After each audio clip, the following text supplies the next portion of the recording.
বন্ধুরা জয় শ্রীকৃষ্ণ, রাধে রাধে। বন্ধুরা আগামী কাল মাঘী পূর্ণিমা। এই মাঘী পূর্ণিমা থেকেই 3 রাশি পাবেন বিষ্ণুর কৃপা, অর্থভাগ্যে থাকবেন লক্ষ্মীও এবং সাফল্য আসবে সব কাজেই। হিন্দু ক্যালেন্ডার অনুসারে বছরে 12টি পূর্ণিমার উল্লেখ রয়েছে। এবছর মাঘ পূর্ণিমা 24শে ফেব্রুয়ারি। বাড়িতে যাতে সুখ ও সমৃদ্ধি থাকে সেই জন্য এই দিনে রীতি অনুযায়ী ভগবান বিষ্ণুর পুজো করা হয়।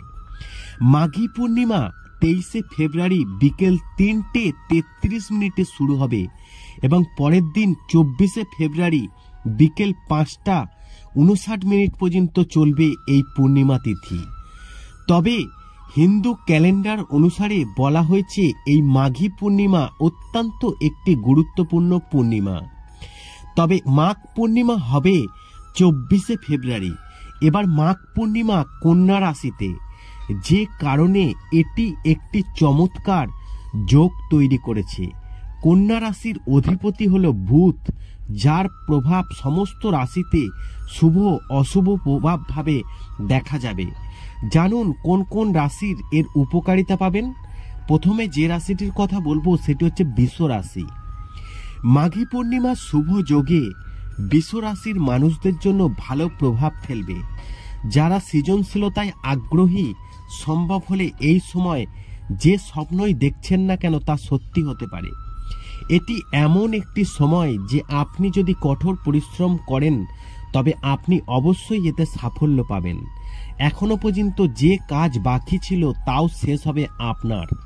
যারা ব্যবসা করছেন তাদের উপর লক্ষ্মীর বিশেষ আশীর্বাদ থাকবে। চন্দ্রের প্রভাবে বিশেষ কারোর সঙ্গে দেখা হতে পারে।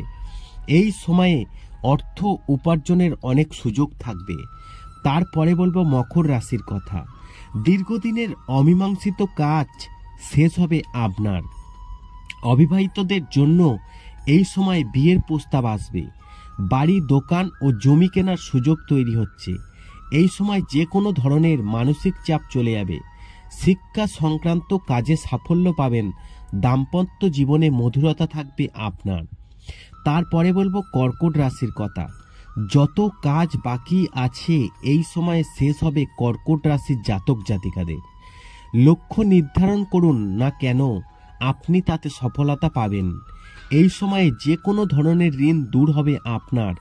শিক্ষার্থীরা যদি এই সময়ে কোনো পরীক্ষার জন্য প্রস্তুতি নেয় তাহলে তারা তাতে সফলতা পাবে।